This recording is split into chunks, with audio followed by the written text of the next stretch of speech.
Your administration has said repeatedly this is about safety, about making Americans feel safer. So what do you say to people here in Minnesota who say it's the overwhelming presence of ICE officers and federal officers and their tactics that are making them feel less safe?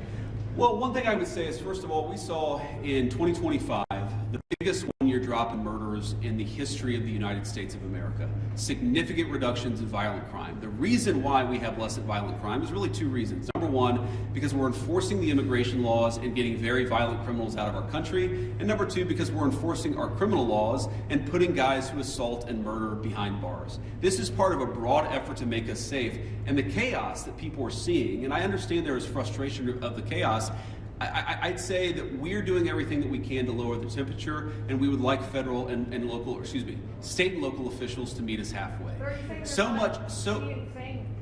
that they're not perceiving it correctly? Are you saying that they're not seeing that it's the tactics or the presence of the officers that are Look, I'm sure that people are seeing a lot of things that would make any member of our national community feel very upset, but I also think that if you understand this in context, this is the inevitable consequence of a state and local government that have decided that they're not going to cooperate with immigration enforcement at all. In fact, they're going to aggressively not cooperate. So here's a basic illustration of this. If you are an ICE officer and you have to arrest a person who's committed assault and is also an illegal alien, but the state and local officials won't help you identify that person, many of the things that people in Minneapolis are seeing that give them pause, that frustrate them, that worry them, that make them feel like things are too chaotic, many of these things are coming from the fact that there's no cooperation with state and local law enforcement. And I guess what I would tell people, again, many of whom are justifiably concerned and worried about what they're seeing in their communities, is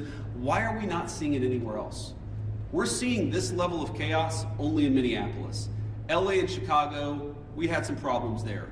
Pretty much every jurisdiction where these guys are operating, you don't see the same level of chaos, you don't see the same level of violence, you don't see the problems that we're seeing in Minneapolis. Maybe the problem is unique to Minneapolis, and we believe that it is. And it's a lack of cooperation between state and local law enforcement and federal law enforcement.